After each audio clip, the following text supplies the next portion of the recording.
Assalamualaikum, sahabat Langkah Kisah. Sebelum kita mulai, mari kita bersama-sama mengucapkan sholawat kepada baginda Rasulullah. Semoga dengan itu hati kita semakin tenang dan penuh berkah. Allahumma sholli ala Muhammad wa ala ali Muhammad. Sebelum kita melanjutkan, jangan lupa untuk klik tombol subscribe dan aktifkan lonceng notifikasi agar kamu tak ketinggalan cerita-cerita menarik lainnya hanya di Langkah Kisah. Langit Jakarta siang itu mendung, tapi panasnya menusuk kulit. Hiruk-pikuk pasar pramuka seperti biasa dipenuhi suara pedagang yang bersahutan, aroma obat-obatan herbal, dan keramaian pengunjung yang saling berdesakan di lorong-lorong sempit. Di tengah keramaian itu, seorang pria berperawakan tegap dan berwajah serius berjalan santai menyusuri kios-kios. Namanya Aditya, seorang pemadam kebakaran yang tengah menikmati liburnya, dengan tujuan sederhana, membeli bahan pangan untuk keperluan rumah. Saat melewati gang sempit dekat area belakang pasar, Aditya melihat tumpukan kardus, plastik bekas, dan kertas yang menggunung di sisi tembok. Di antara tumpukan itulah, sebuah benda menarik perhatiannya. Sebuah map plastik bening, sedikit kotor dan terjepit di antara kertas basah. Entah mengapa, naluri Aditya mendorongnya untuk memungut benda itu. Ia buka perlahan. Di dalamnya ada secarik kertas yang terlihat seperti dokumen resmi. Tulisan di bagian atasnya tegas berbunyi salinan ijazah sarjana. Matanya menyipit saat membaca nama yang tercantum, Mulyono.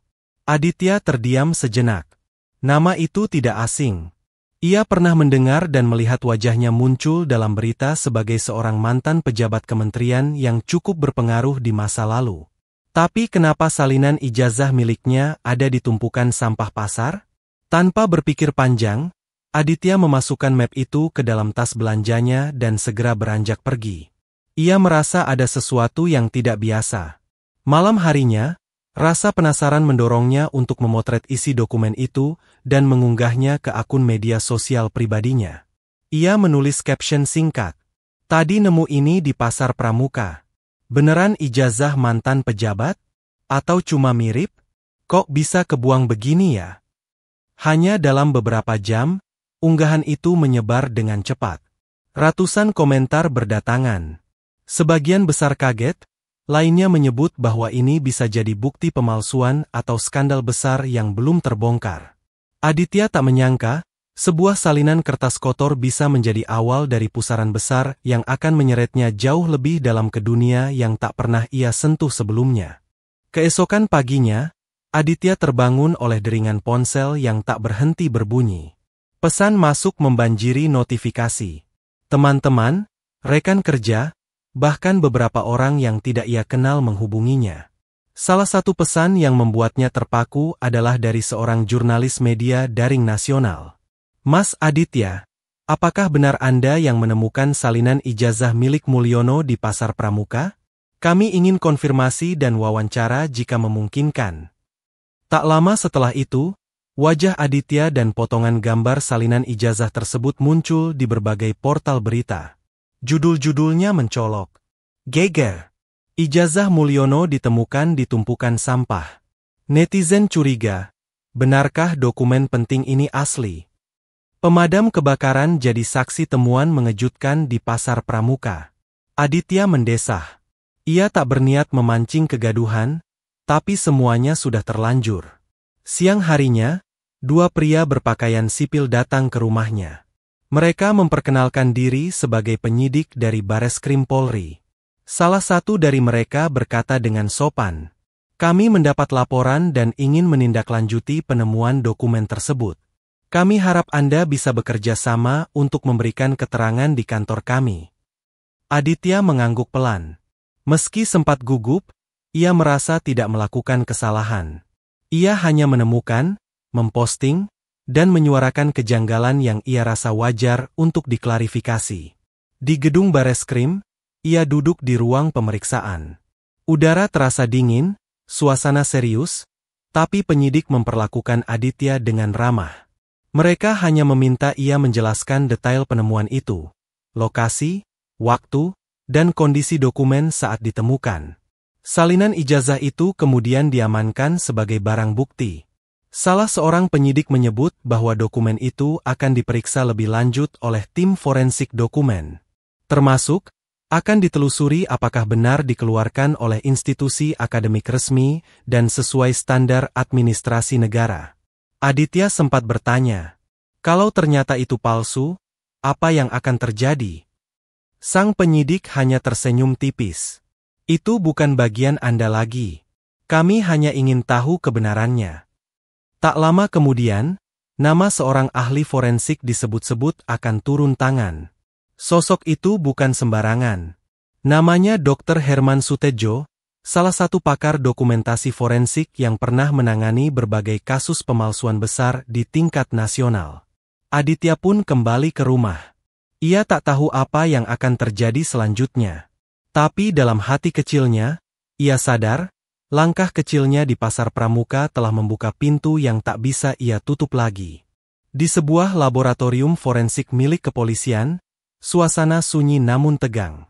Di atas meja kaca, terhampar salinan ijazah yang ditemukan Aditya di Pasar Pramuka. Beberapa instrumen optik dan alat uji dokumen dipasang mengelilinginya. Sosok yang sedang mengawasi pemeriksaan itu adalah Dr. Herman Sutedjo. Pria berusia awal 60-an dengan rambut sebagian memutih itu bukan tokoh biasa. Ia pernah menjadi saksi ahli dalam berbagai kasus pemalsuan ijazah, surat tanah, hingga dokumen negara. Reputasinya sebagai ahli forensik dokumen sudah tak diragukan. Dengan kacamata pembesar khusus di matanya, ia mulai mengamati permukaan kertas. Lapisan tinta, jenis serat, dan kelembapan kertas dianalisis menggunakan cahaya ultraviolet dan mikroskop digital. Beberapa jam kemudian, ia mengangguk pelan dan mencatat sesuatu di buku kerjanya. Ada yang janggal, gumamnya lirih.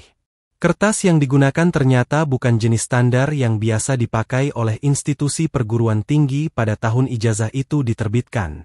Serat kertas terlalu halus, dan ketebalannya sedikit lebih ringan dari spesifikasi resmi. Ia lalu menguji tinta pada bagian teks dan tanda tangan. Dalam pembesaran mikroskop, terlihat bahwa tinta pada tanda tangan memiliki komposisi berbeda dengan tinta pada teks utama. Bahkan pola penyerapannya berbeda, menandakan bahwa tinta tersebut berasal dari alat tulis yang berlainan. Dr. Herman lalu membuka berkas pembanding, salinan ijazah asli dari kampus yang disebut dalam dokumen. Ia mencocokkan stempel, nomor ijazah, hingga tanda tangan pembimbing akademik. Satu hal yang membuatnya terdiam lama adalah tanda tangan pembimbing. Dengan menggunakan perangkat pengenal pola digital, ia menyadari tanda tangan itu identik dengan salah satu tanda tangan yang pernah ia teliti 3 tahun lalu dalam kasus pemalsuan ijazah lainnya. Tanda tangan ini bukan ditulis tangan, tapi hasil scan dan tempel digital, ucapnya mantap. Beberapa penyidik yang hadir mencatat cepat temuannya. Dokumen itu memang tampak meyakinkan di mata awam, tapi bagi seorang ahli, setiap garis tinta dan jenis kertas menyimpan sidik jari yang tak bisa berbohong. Dr. Herman menyiapkan laporan lengkapnya. Ia tahu, jika ini diumumkan ke publik, akan ada banyak pihak yang terguncang. Tapi ia juga paham, kejujuran sebuah dokumen bukan hanya soal tulisan, melainkan soal amanah dan tanggung jawab. Di hari yang sama, pihak Bareskrim mengatur konferensi pers terbatas. Wartawan dari berbagai media hadir, penasaran dengan perkembangan kasus yang sudah viral itu. Semua mata tertuju pada sosok Dr. Herman saat ia berjalan menuju mimbar dan membuka hasil temuannya di hadapan mikrofon. Ruangan itu penuh sesak oleh wartawan dari berbagai media. Lampu kamera menyala terang, mikrofon dari berbagai stasiun televisi menumpuk di depan meja panjang yang berdiri di tengah ruangan. Di balik meja itu, duduk sosok yang telah ditunggu-tunggu, Dr. Herman Sutedjo. Dengan wajah tenang namun serius, ia membuka map hitam berisi dokumen hasil investigasi. Suaranya jernih terdengar di mikrofon utama. Assalamualaikum. Saya akan menyampaikan hasil analisis forensik terhadap dokumen yang ditemukan di Pasar Pramuka, yaitu salinan ijazah atas nama Mulyono. Suasana langsung hening. Semua mata tertuju padanya. Setelah melalui pemeriksaan mikroskopis, ultraviolet, serta analisa spektrum tinta dan komposisi kertas, kami menemukan beberapa kejanggalan serius, ujar Dr. Herman. Ia menyebutkan temuan satu persatu. Jenis kertas tidak sesuai dengan spesifikasi institusi akademik pada periode ijazah itu diterbitkan. Tinta tanda tangan berbeda dengan tinta isi dokumen, menunjukkan tanda tangan kemungkinan ditambahkan secara terpisah. Tanda tangan pembimbing akademik identik dengan tanda tangan yang pernah kami uji dalam kasus pemalsuan tahun 2022. Lalu ia menambahkan dengan penekanan. Dari sudut pandang forensik dokumen, salinan ijazah ini tidak memenuhi standar autentikasi dokumen akademik. Ada indikasi kuat bahwa dokumen ini telah dimanipulasi atau dipalsukan. Wartawan langsung bergerak cepat. Pertanyaan saling bersahutan. Beberapa bahkan langsung menghubungi redaksi pusat untuk mengabarkan hasil konferensi. Dr. Herman menutup keterangannya dengan kalimat pendek.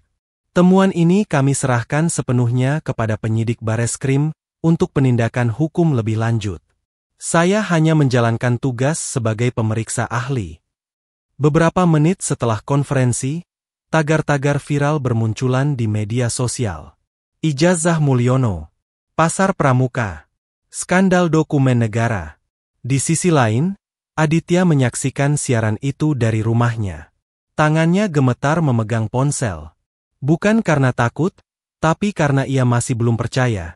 Semua ini terjadi hanya karena ia memungut selembar kertas dari tumpukan sampah. Ia tak tahu apa yang akan terjadi selanjutnya. Tapi yang jelas, langkah kecilnya kini telah membuka pintu pada kenyataan yang lebih besar. Realitas yang mungkin telah lama tertutup rapat.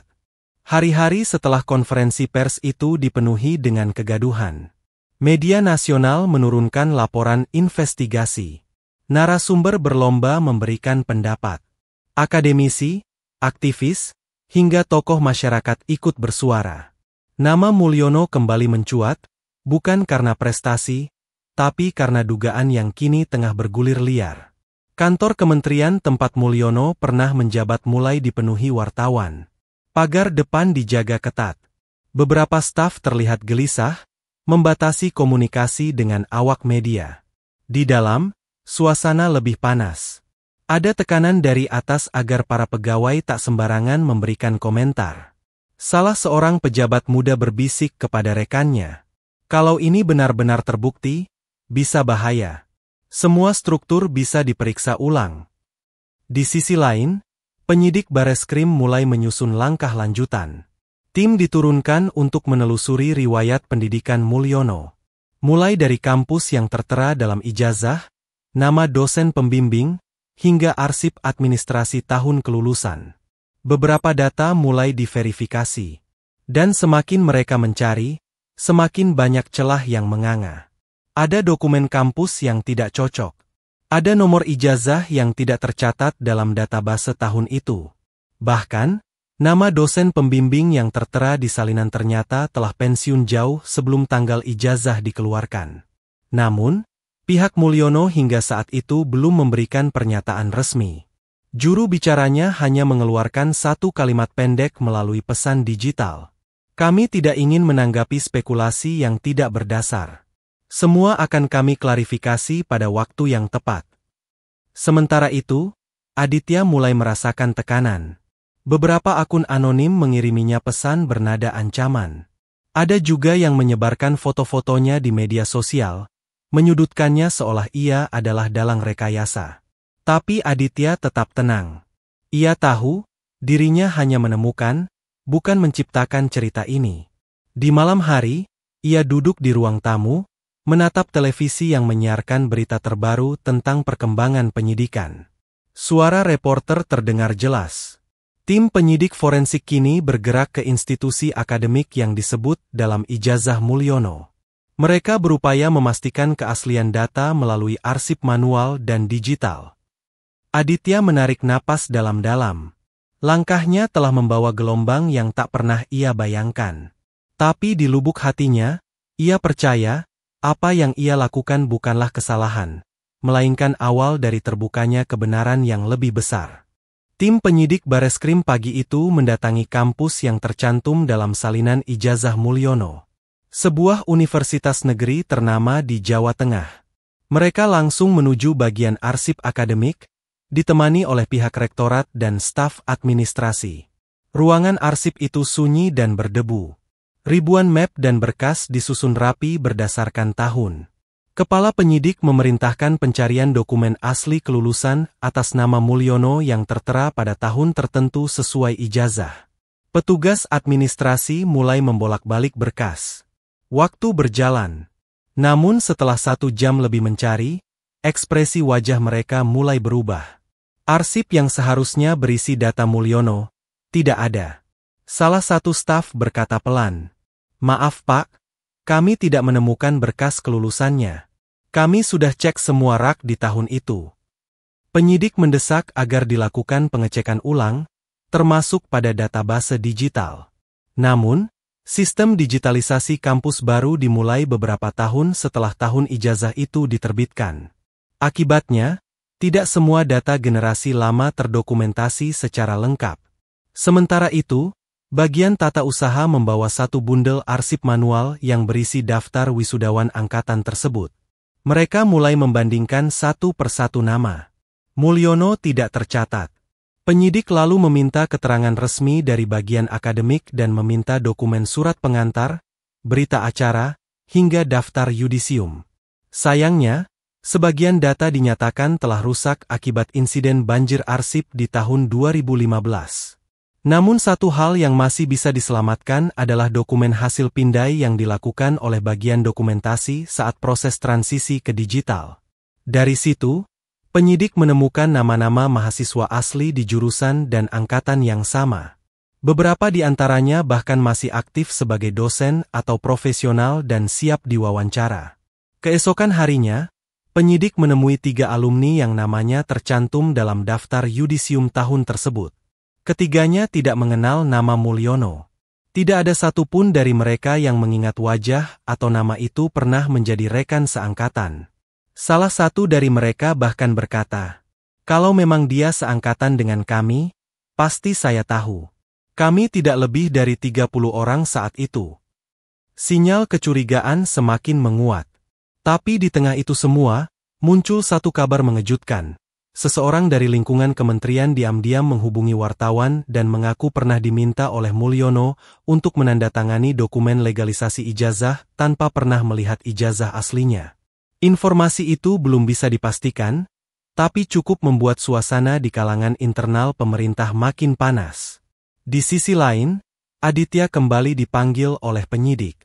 Kali ini bukan sekadar dimintai keterangan, tapi diajak untuk melihat langsung perkembangan kasus yang dia buka lewat 1 langkah kecil di Pasar Pramuka.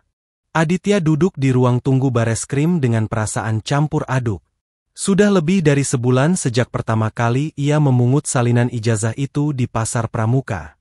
Siapa sangka, sebuah lembaran kertas kotor bisa membawa arus besar yang menyeret banyak nama dan membuka kotak rahasia yang telah lama terkunci. Seorang penyidik menghampirinya dan mengajaknya masuk ke ruang pemeriksaan, bukan untuk diinterogasi, tapi untuk menyampaikan informasi terkini. "Mas Aditya," kata penyidik itu dengan suara tenang, "kami ingin menginformasikan bahwa penyelidikan atas dokumen yang Anda temukan telah mencapai titik penting. Kami sudah mengonfirmasi bahwa tidak ada data pendukung atas nama yang tertera dalam ijazah itu, baik di arsip kampus, daftar yudisium, maupun di rekap administrasi akademik." Aditya mengangguk pelan. Ia tidak tahu harus merasa lega atau khawatir. "Bahkan, kami telah menyita perangkat komputer dari 1 unit kementerian yang diduga digunakan untuk membuat dokumen palsu. Analisa digital menunjukkan adanya file master ijazah yang sudah dimodifikasi berulang kali," lanjut penyidik. Yang mengejutkan, file itu bukan hanya berisi nama Mulyono. Ada beberapa nama lain.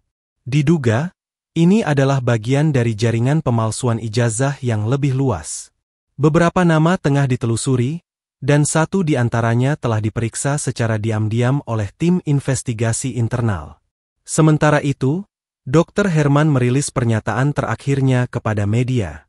Dalam siaran terbuka, ia berkata, "Kasus ini bukan hanya soal 1 orang, tapi tentang budaya kejujuran yang harus ditegakkan. Kita tidak bisa membiarkan pemalsuan menjadi bagian dari sistem. Ini soal masa depan bangsa. Wartawan kembali membanjiri halaman depan Bareskrim. Ratusan komentar bermunculan di dunia maya. Sebagian besar publik mendukung langkah pengusutan tuntas. Namun di tengah semua keramaian itu, Aditya memilih pulang diam-diam. Ia tak mencari ketenaran. Baginya, ini semua hanyalah rangkaian dari kebetulan dan keberanian kecil untuk bertindak. Malam itu, ia berdiri di balkon rumahnya, memandangi langit Jakarta yang redup. Suara televisi dari rumah tetangga masih menyiarkan berita tentang penemuan salinan ijazah yang memicu kegemparan nasional. Angin malam berhembus pelan, membawa tenang ke dalam hatinya.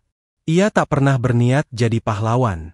Ia hanya seorang pemadam kebakaran, yang tanpa sengaja, menyulut percikan kecil ke dalam tumpukan jerami kebohongan. Dan dari pasar pramuka, semua itu bermula.